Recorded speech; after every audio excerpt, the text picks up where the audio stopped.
No. Abran sus Biblias, por favor, en Romanos capítulo 1. Vamos a dar lectura a los primeros 15 versículos, de los cuales ya los primeros 7 versículos hemos estado profundizando hace unos domingos atrás. Dice así la palabra de Dios, Romanos capítulo 1, versículo 1 en adelante.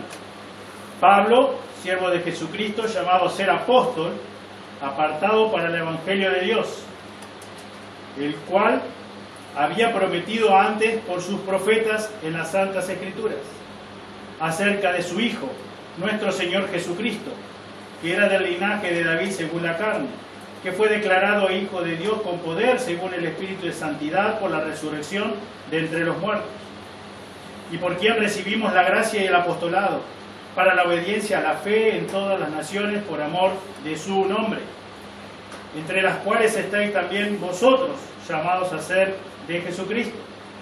A todos los que estáis en Roma, amados de Dios, llamados a ser santos. Gracia y paz a vosotros de Dios, nuestro Padre, y del Señor Jesucristo. Primeramente doy gracias a mi Dios mediante Jesucristo con respecto a todos vosotros, de que vuestra fe se divulga por todo el mundo. Porque testigo me es Dios, a quien sirvo en mi espíritu, en el Evangelio de su Hijo, de que sin cesar hago oración de vosotros, hago mención de vosotros siempre en mis oraciones, rogando de que de alguna manera tenga al fin, por la voluntad de Dios, un próspero viaje para ir a vosotros. Pero deseo veros para comunicaros algún don espiritual, a fin de que seáis confirmados, esto es, para ser mutuamente conformados por la fe que nos es común a vosotros y a mí. Pero no quiero, hermanos, que ignoréis que muchas veces me he propuesto ir a vosotros, pero hasta ahora he sido estorbado, para tener también entre vosotros algún fruto, como entre los demás gentiles. A griegos y a no griegos, a sabios y a no sabios, soy deudor. Así que, en cuanto a mí, pronto estoy a anunciaros el Evangelio también a vosotros que estáis en Roma. Amén. Señor, como siempre hacemos, queremos encomendarnos a ti para que tu Espíritu, Señor, nos guíe, nos ilumine, Señor, con tu palabra, y sea tu palabra la que sea expuesta en esta hora.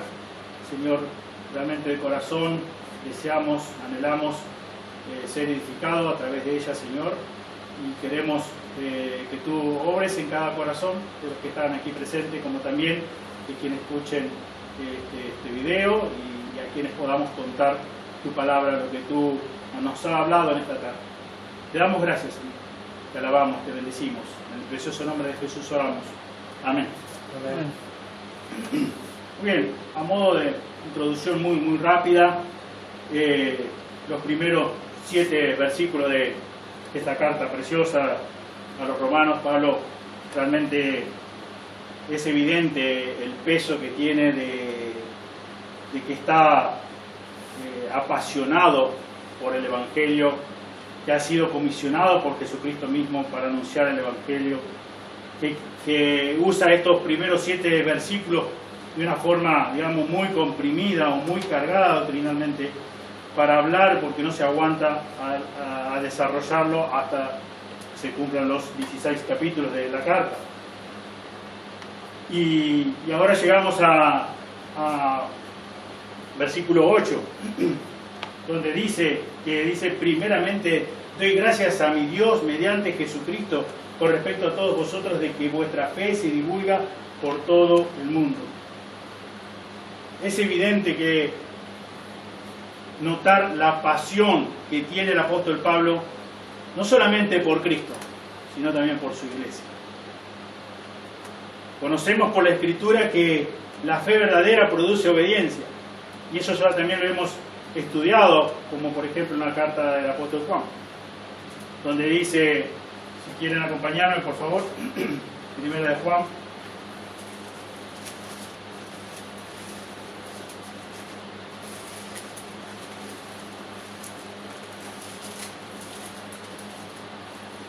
capítulo 5, versículo 3. Pues este es el amor a Dios, que guardemos sus mandamientos, y sus mandamientos no son gravosos. Quien es verdaderamente un hijo de Dios, una hija de Dios, los mandamientos de Él, obedecer la Biblia, obedecer sus mandatos, dice el apóstol Juan, no es gravoso, no es algo tedioso, pesado. Sí, sabemos por el mismo apóstol Pablo, que le escribe a los Gálatas, diciendo que hay una lucha interna a no obedecer a Dios, que es nuestra vieja naturaleza. Dice que se oponen entre sí para que no podamos hacer lo que nosotros deseamos. Nuestra carne desea desobedecer a Dios, pero ya no tiene total poder sobre nosotros, excepto el lugar que nosotros querramos darle. Pero no somos más esclavos. El verdadero hijo de Dios, la hija de Dios, no es más esclavo del pecado. Antes, por más que nos propusiéramos hacer otra cosa que no fuera pecar, pecábamos. ¿Por qué? Porque estábamos bajo el yugo de la esclavitud del pecado. Pero ahora que somos hijos de Dios, podemos obedecer a Dios. Y debemos obedecer a Dios. Y lo hacemos por amor a Dios, a pesar de que nuestra carne se resista, se niegue. Y como dice el apóstol Pablo, muchas veces no hagamos lo que debemos hacer. Como él también dice a lo largo de esta carta, como vamos a estudiar más adelante, que ¿quién me librará de este cuerpo de muerte? Miserable de mí. Y esa lucha interna de esa poder tener que convivir con nuestra vieja naturaleza. El día que seamos glorificados ya no vamos a tener más relación con el pecado, y eso lo que realmente va a ser grandioso, extraordinario. La fe verdadera produce obediencia. Y vemos aquí al apóstol Pablo. Conocemos, muchos de nosotros conocen lo que fue la conversión del apóstol Pablo. Sabemos quién era el apóstol antes, Saulo, que perseguía a la iglesia, que torturaba a los creyentes, que consintió la muerte de Esteban. Pero vemos cómo Dios radicalmente lo convirtió. Y vemos claramente un antes y un después. Y eso es lo que debe ocurrir, sin ser el apóstol con mayúscula, debe ocurrir en todo hijo o hija de Dios. Debe haber un antes y un después. Debe haber un nuevo nacimiento. Dice la Escritura que nosotros por naturaleza estábamos muertos espiritualmente.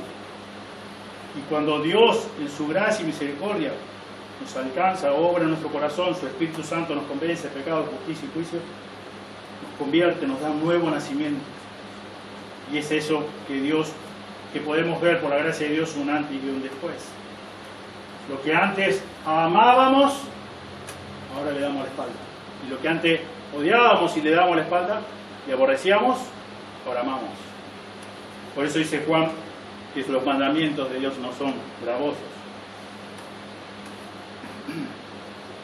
Y el apóstol Pablo ama al que antes perseguía, como sabemos, como relata el libro de los Hechos, la conversión del apóstol. El que antes aborrecía y perseguía, ahora él lo ama de todo corazón y quiere que sea conocido el nombre de Cristo. Radicalmente un antes y después extraordinario, súper marcado. Ha sido, drástico, un cambio drástico, donde él es un apasionado por Cristo, y es evidente eso. Y como lo hemos estudiado detalladamente, versículo por versículo del capítulo 1, los primeros 7 versículos. Y Pablo quiere que Cristo sea conocido, que sea servido, que sea amado. Obviamente, como creo que fue una de las últimas predicaciones que hicimos sobre este pasaje, quiere el apóstol que entendamos que Dios debe ser glorificado por encima de todo.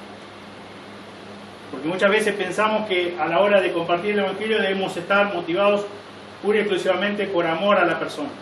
Sí, es verdad en cierta forma, pero la prioridad a la hora de predicar el Evangelio debe ser que Dios sea glorificado. Dios debe ser glorificado. Y eso Pablo claramente lo enseña y lo demuestra con su vida también.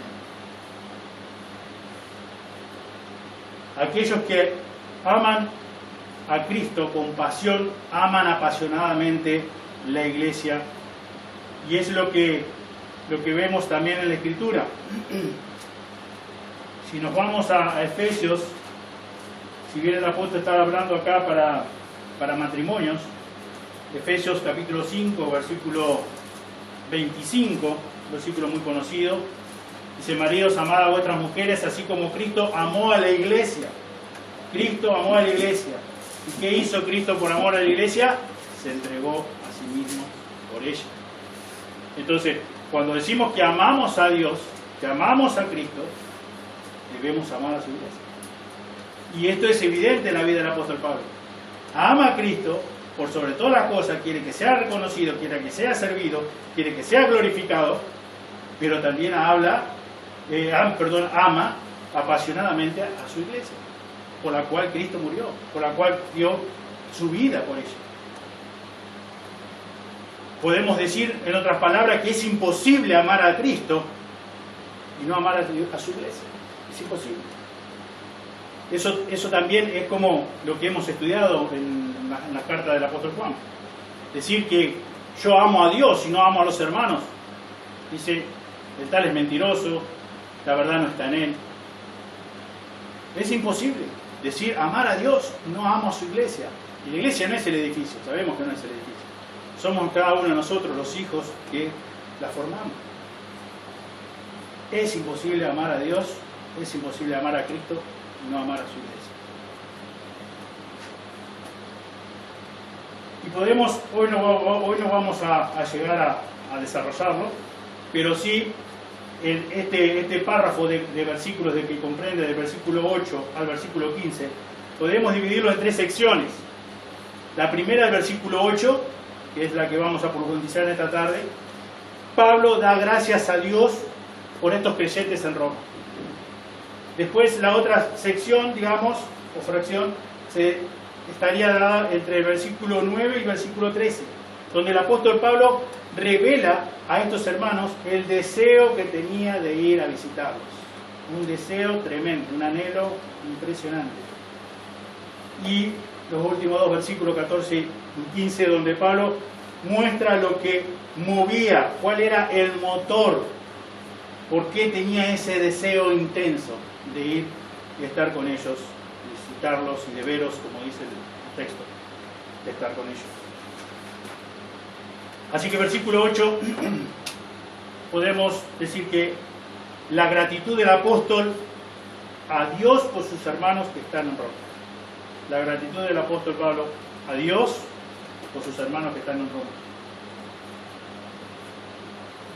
Esta carta se escribió más o menos después del 55, después de Cristo.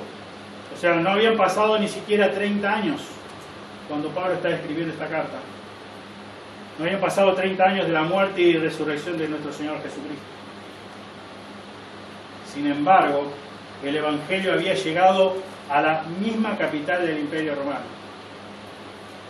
Esto causó tanto asombro en todas las personas que por eso el apóstol dice: primeramente doy gracias a mi Dios mediante Jesucristo con respecto a todos vosotros, de que vuestra fe se divulga por todo el mundo. Cuando está hablando de la fe ahí, no es decir yo la fe falsa, no, la fe verdadera, la fe que produce obediencia, como vimos a su momento. Había creyentes en Roma, había una iglesia en Roma.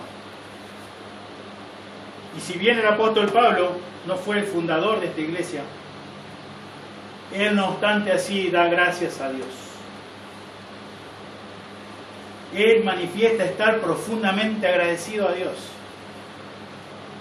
Qué hermosa humildad del apóstol, porque podría estar así, tan agradecido a Dios porque una de esas posibilidades él hubiese sido el fundador de esa iglesia. No. Él está agradecido a Dios porque había creyentes en ese lugar y porque su fe era conocida por el resto del mundo, dice nuestra traducción. Es interesante que Pablo no da gracias a los predicadores que llevaron el Evangelio, que comunicaron el Evangelio. Él no en ningún momento dice: qué bueno, los felicito, tengo el deseo profundo en mi corazón de honrarlos, que ustedes fueron motivados en llevar y pagaron el precio de llevar el Evangelio a esta gente. No. Tampoco da gracias a Dios por los hermanos que habían creído en el Evangelio. Él tampoco alaba a esos hermanos diciéndoles, qué bueno, los felicito por haber creído en el Evangelio.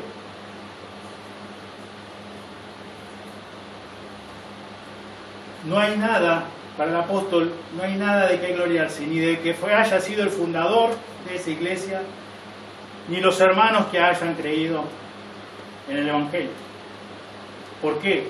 Porque la Escritura bien claramente nos dice en Efesios 2, 8 y 9, que por gracia somos salvos, por medio de la fe. Dice el texto, y esto no de vosotros, porque es un don de Dios, es un regalo de Dios. Entonces no hay nada de lo que podemos gloriarnos, ni porque yo sea el quien haya llevado el Evangelio y esa persona haya creído, ni tampoco la persona que creyó puede gloriarse en algo. El Evangelio, como hemos estado estudiando hace varios domingos atrás, el Evangelio tiene su origen en Dios. Por eso Pablo, cuando versículo 1 dice, Pablo, siervo de Jesucristo, llamado a ser apóstol, apartado para el Evangelio de Dios. El Evangelio de Dios. Dios es o sea, las buenas nuevas tienen su origen en Dios. No es cualquier buena nueva, no es cualquier buena noticia. La buena noticia es de Dios. Y eso es lo que cautiva y eso es lo que motiva al apóstol Pablo a hacer lo que hace a través de lo que podemos estudiar en esta carta y en las otras también. El Evangelio tiene su origen en Dios. Aún tu fe, aún nuestra fe, la tuya, la mía, en el Evangelio tienen su origen en Dios. Como mencionábamos recién lo de Efesios 2, 8 y 9, aún no me puedo jactar de tener fe en Dios. Como tristemente, por ignorancia, muchas personas se jactan de decir, yo tengo fe en Dios, yo tengo mucha fe en Dios. Pero bíblicamente es incorrecto. La fe es un regalo de Dios para poder creer en el Evangelio de Jesucristo. Y Pablo, ¿qué hace? Da gracias a Dios. La gloria es para Dios. Dios debe ser glorificado siempre y por sobre todas las cosas. Y debe ser mi prioridad. Debe ser nuestra prioridad. Y da gracias a Dios. Interesante el texto que dice, primeramente doy gracias a Dios mediante Jesucristo con respecto a todos vosotros.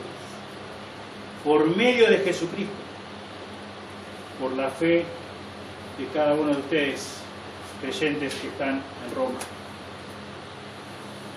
El Señor Jesucristo es el mediador a través del cual cada uno de nosotros tiene acceso a la presencia misma de Dios para hablar con Él, tal y tal cosa. Nosotros, en un acto libre de nuestra propia voluntad, nos arrepentimos de nuestros pecados y creemos en el Evangelio de nuestro Señor Jesucristo. Pero ¿producto de qué? De que Dios soberanamente ha determinado desde antes de la fundación del mundo que vos y yo no íbamos a arrepentir, que íbamos a creer en el Evangelio, que íbamos a ser parte de la gran familia de Dios, su iglesia. Y no solamente eso, sino que Cristo en la cruz del Calvario, ¿qué hizo?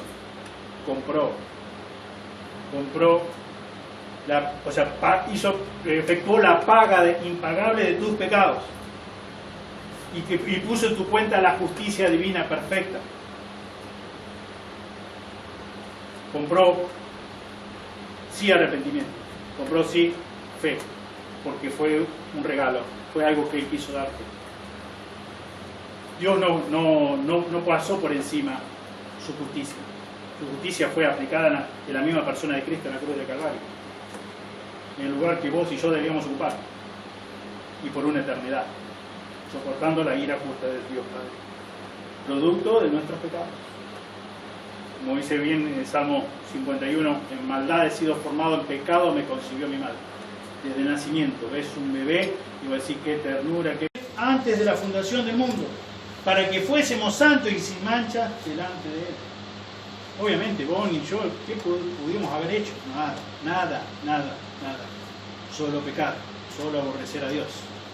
Pero Dios dice que nos escogió en Él, antes de la fundación del mundo. La soberanía de Dios, increíble. Pero también la responsabilidad humana. Es Dios quien obra soberanamente en el corazón de cada uno de los pecadores. Es Dios quien obra soberanamente. Nosotros, como dice la Biblia, estamos muertos. Efesios 2:1 nos dice que Él os dio vida a vosotros cuando estabais muertos en vuestros delitos y pecados. Nosotros por naturaleza estábamos muertos en delitos y pecados. Entonces, ¿a qué estímulo vamos a responder si estamos muertos espiritualmente en delitos y pecados? A ninguno. A no ser que Él obre soberanamente en cada uno de nuestros corazones. Convierta, como dice la Escritura, ese corazón de piedra en corazón de carne. Nos dé ese nuevo nacimiento. Traigo a mención lo de cuando estudiábamos el Evangelio de Juan, capítulo 11, donde encontramos la muerte de Lázaro. Las hermanas de Lázaro decían, ya hiede, ya es de 4 días, ya su cuerpo está muy descompuesto, ya larga de demasiado olor feo. Y Jesús, ¿qué responde al respecto? Si crees, verás la gloria de Dios. ¿No te he dicho si crees, verás la gloria de Dios? Y da la orden que retiren la piedra.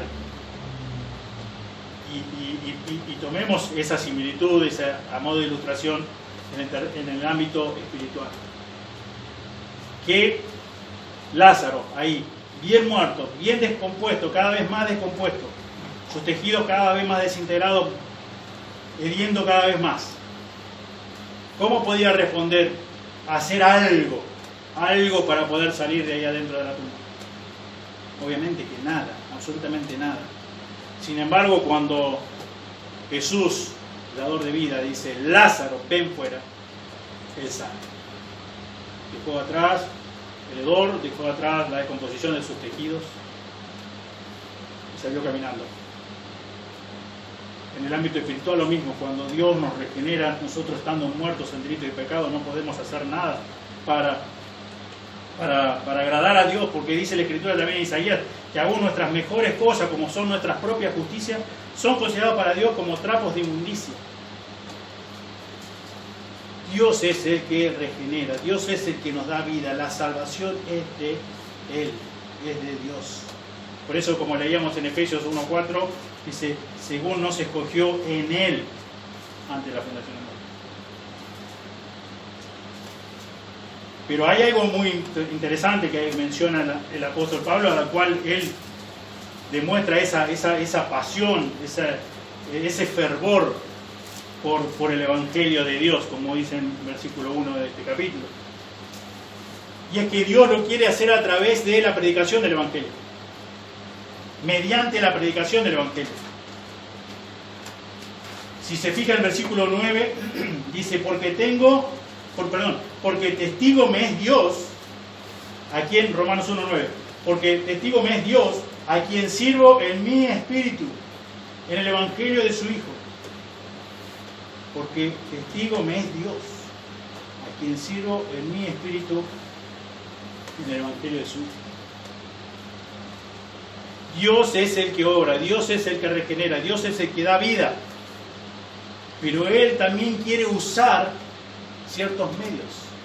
Y esos medios, podemos decirlo de esa manera, quiere usar la predicación del Evangelio. Vayan ahí por un momento a 1 Corintios 1. Versículo 18.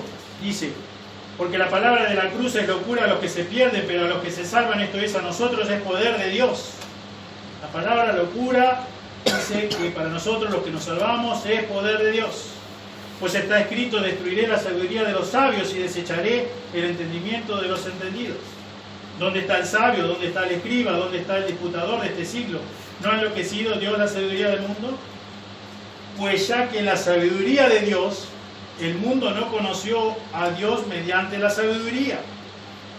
Agradó a Dios salvar a los creyentes por la locura de la predicación. Dios podría haber salvado a muchos intelectuales, a muchos genios, a muchos famosos, a muchos multimillonarios, pero Dios no le agradó eso. Y en aquel momento la sabiduría ocupaba un lugar predominante. Y dice Dios que ese lugar que ocupaba para ellos la sabiduría, nadie podía conocer a Dios, sino solo de una forma: a través de la predicación del Evangelio, o como ellos le llamaban, la locura de la predicación. A Dios le agradó, a Dios lo dejó conforme, Dios quiso, Dios determinó que fuéramos algo de esa manera. A Dios le agradó. Si vemos ahí en Romanos, también capítulo 6, versículos 17 y 18, dice el apóstol también, agradecido a Dios, fíjense, pero gracias a Dios, dice Pablo, que aunque erais esclavos del pecado, habéis obedecido de corazón a aquella forma de doctrina a la cual fuisteis entregados, y libertados del pecado, vinisteis a ser siervos de la justicia. Pablo dice, doy gracias nuevamente, expresa su gratitud a Dios. Doy gracias a Dios, que siendo esclavos del pecado, ahora habéis obedecido de corazón a aquella forma de doctrina a la cual fuiste entregado. Gracias a Dios, gracias a Dios, porque Él quiso hacerlo de esa manera. Porque Él quiso salvarlos, porque Él quiso elegirlos, escogerlos delante de la fundación del mundo. Y gracias por las personas, o las personas que les acercó el Evangelio, que les predicaron el Evangelio. A alguien le llevó esa doctrina, a alguien le llevó esas buenas noticias de salvación, las buenas noticias de Dios. A alguien les predicó las preciosas perlas del Evangelio. Dios es soberano, el hombre es responsable. Esta es una gran tensión, como decíamos hace un momento, también que encontramos a lo largo de toda la Escritura. Y es muy difícil, es casi, diríamos, es imposible que una mente finita como la tuya, como la mía, seamos capaces de comprender plenamente, de entender plenamente este gran misterio. Y digo este misterio porque es como un océano sin fondo. Sin fondo. Podés conocer, podés profundizar cada vez más, pero siempre hay un fondo que vos no llegás. Siempre hay más por entender, siempre hay más por conocer.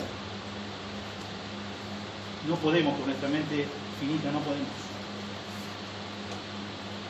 Afirman algunos estudiosos que muchos de los errores y herejías que se han producido a lo largo de la historia de la Iglesia han tenido su origen en el intento de eliminar esta tensión.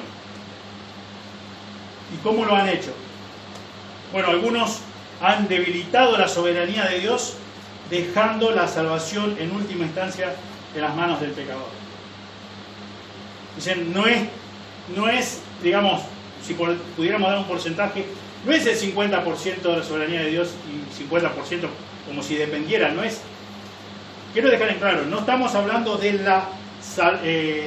que vos obtenés la salvación por tu responsabilidad.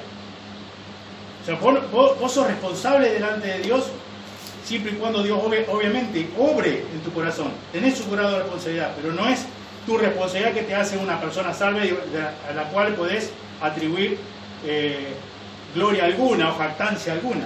La salvación es de Dios, como dije hace un rato. La salvación es de Dios y la Biblia es clara en eso. Lo mencionamos en Efesios, la salvación es por gracia. Pero volviendo al punto que quiero comunicar, que muchos a lo largo de la historia de la Iglesia han querido decir que, bueno, que la soberanía de Dios no es no es, digamos, si tenemos que marcar un porcentaje, no es el 50%. Es un poco menos. El que tiene más porcentaje es la responsabilidad del hombre. Y otros dicen, no, la responsabilidad del hombre es muy, muy pequeña. Es casi, podríamos decir, casi nada. Y todo es la soberanía de Dios. Bueno, lo cierto es que la Biblia da por sentado estas dos caras de la humanidad. O sea, la soberanía de Dios versus nuestra responsabilidad humana. Y como dije, o sea, seguramente que algún día lo vamos a poder comprender, pero no de este lado de la eternidad, con nuestra mente finita. Siempre va a haber algo más, igual que la Trinidad o triunidad. Son cosas que la misma Escritura dice que son misterios, y que muchas cosas, como dice el libro de Deuteronomio, las cosas reveladas pertenecen a nosotros, para que podamos entenderlas, las cosas no reveladas, ocultas, para Dios. Y Dios un día, si quiere, en su gracia y misericordia, nos va a conceder poder comprender todo, más ahora tendremos que convivir con esta tensión. Y Pablo, podemos ver en la vida de Pablo, que él oraba de forma constante, porque dice, versículo 8, primeramente doy gracias a Dios mediante Jesucristo con respecto a todos vosotros, de que vuestra fe se divulga por todo el mundo, porque testigo me es Dios, a quien sirvo en mi espíritu en el Evangelio de su Hijo, de que sin cesar hago mención de vosotros siempre en mis oraciones. Súper enfático el apóstol. Sin cesar, siempre,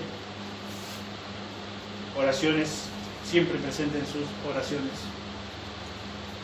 Y el apóstol oraba, obviamente. Claro, el pasaje más evidente posible. Pero también hacía planes. Y también esperaba el tiempo de Dios, la constatación de parte de Dios. Así ya para ir terminando, simplemente como sobrevolando el pasaje que vamos a tratar la semana que viene de mediante. En el versículo 11 dice, porque deseo veros, manifiesta su deseo, dice, para comunicaros algún don a fin de que seáis confirmados. Versículo 13, porque no quiero, hermanos, que ignoréis que muchas veces me he propuesto ir a vosotros. Muchas veces he hecho planes, me he sentado, he dicho, esto voy a hacer ahora, esto voy a hacer este día, el mes que viene, el año que viene. Hago planes, pero estoy orando y estoy esperando el momento que Dios me dé la oportunidad. Por el versículo 15 dice, así que en cuanto a mí, pronto estoy a anunciaros el Evangelio también a vosotros que estáis en Roma. Espero el tiempo que Dios me determine para poder ir a estar cara a cara con ustedes. Pero vemos que manejaba bastante bien este tema delicado, complicado quizás, la soberanía de Dios versus la responsabilidad humana. El apóstol Pablo oraba, hacía planes y confiaba en el tiempo de Dios. Fíjense, quiero leer dos pasajes. Uno se encuentra en Mateo 26.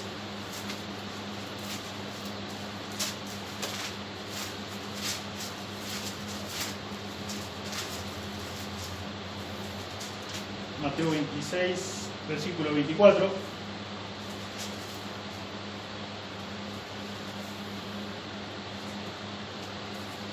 Y dice así la palabra de Dios. A la verdad el Hijo del Hombre va, según está escrito de él. Mas, hay de aquel hombre por quien el Hijo del Hombre es entregado. Bueno le fuera a ese hombre no haber nacido. Y fíjense en Hechos, capítulo 2.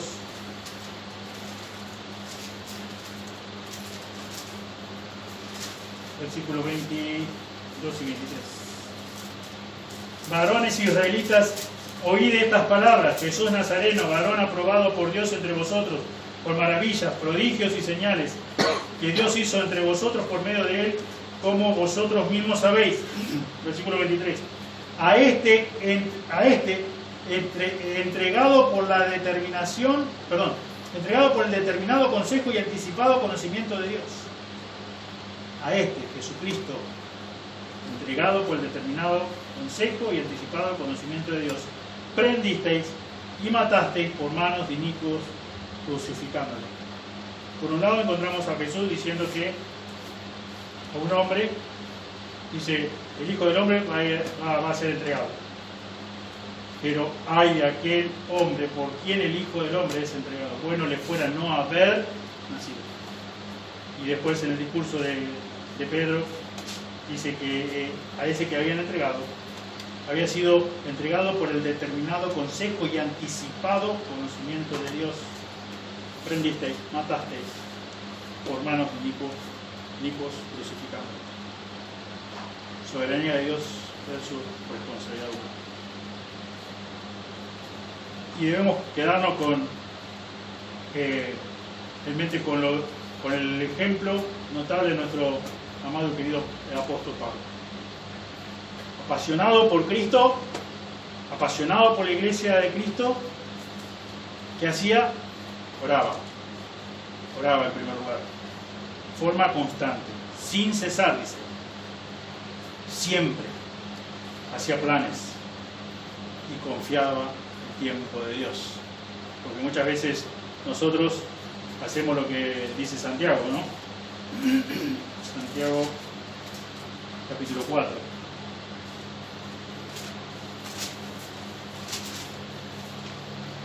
Versículo 13. Vamos ahora los que decís, hoy y mañana iremos a tal ciudad, y estaremos allá un año, y traficaremos y ganaremos, y no sabéis lo que será mañana. Porque ¿qué es vuestra vida? Ciertamente es neblina que se aparece por un poco de tiempo y luego se desvanece. Y acá también, versículo 15, dice, en lugar de lo cual deberíais decir, si el Señor quiere, viviremos y haremos esto o aquello. Y también eso, como decía hoy en cuanto a la oración, no es la cláusula mágica. Es decir, bueno, si Dios quiere, mañana hago esto y aquello. Como dice, nada, dije la frase, ya está, ya dije la frase y ya está, listo.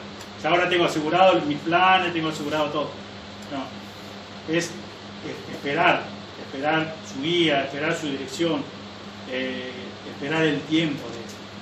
O sea, por naturaleza nos cuesta, algunos más, a otros menos, pero nos cuesta esperar el tiempo de Dios.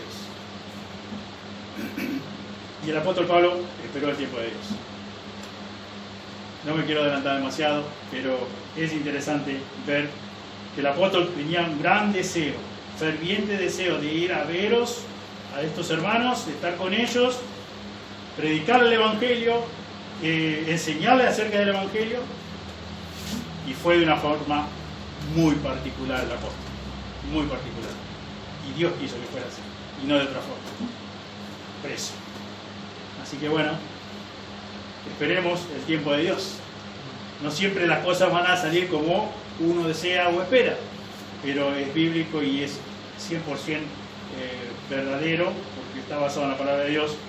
Debemos orar en Él y esperar en Él, cumplir con nuestra responsabilidad, hacer nuestros planes. Nadie nos está diciendo que no hagamos nuestros planes, nuestros proyectos, pero esperemos el tiempo que Dios determine lo mejor para nosotros. Oremos.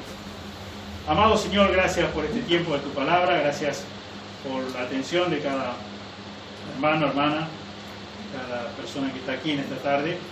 Pedimos, Señor, que tú obres a través de tu palabra. Gracias por la enseñanza de nuestro apóstol Pablo. Gracias, Señor, porque vemos un gran ejemplo a imitar. Señor, obviamente que no debemos ir tras personas, ni apóstol, ni nadie, pero es una enseñanza, Señor, clara, la que tú quisiste usarlo a Él para traernos hoy a nosotros, Señor, donde vemos una hermosa actitud humilde, Señor, donde no estaba preocupado o enojado porque Él no había sido quien había fundado esa iglesia, había predicado a esos hermanos, esas personas, y hoy eran ya hermanos, eran creyentes, hijos tuyos, Señor, sino todo lo contrario. Él estaba ansioso de poder ir y pasar tiempo con ellos, enseñarles más de tu palabra, que te conocieran más, ser confortados, como dice también el pasaje, ser edificados a través de sus hermanos, no solamente Él dando instrucción o doctrina, sino también necesitando la edificación del resto de los hermanos para su vida espiritual. Señor, gracias por esa actitud. Gracias, Señor, porque tenemos el modelo único, inigualable en la misma persona de Cristo. Señor, ayúdanos, Señor, para que podamos imitarte cada día más, meditar en tu palabra, como decíamos recién, hacer nuestros planes, hacer nuestros proyectos, pero, Señor, no dejando de orar, no dejando de buscar tu guía y, Señor, y esperando tus tiempos. Ayúdanos, Señor, a ser pacientes. Señor, por naturaleza no lo somos. Señor, ayúdanos. Gracias porque tú siempre en ese tiempo de espera nos enseñas un montón de cosas que de otra forma muchas veces no lo aprenderíamos. Señor, y sabes por qué no nos das las cosas a veces en ese momento, inmediatamente, cuando te las estamos solicitando. Gracias, Señor, por este tiempo. Gracias nuevamente por cada persona que está aquí, por cada hermano, hermana. Pido que les bendiga, como también, Señor, a los que no han podido asistir, ya sabemos por distancia o por problemas de tener cierta edad o factores de riesgo y demás. Señor, pido, Señor, que también obres en cada uno de sus vidas, sus corazones, que su ánimo no decaiga, que su fe, Señor, no falte y que podamos edificarnos, Señor, a través de la distancia, Señor. Oramos todo en el precioso nombre de Jesús. Amén. Amén.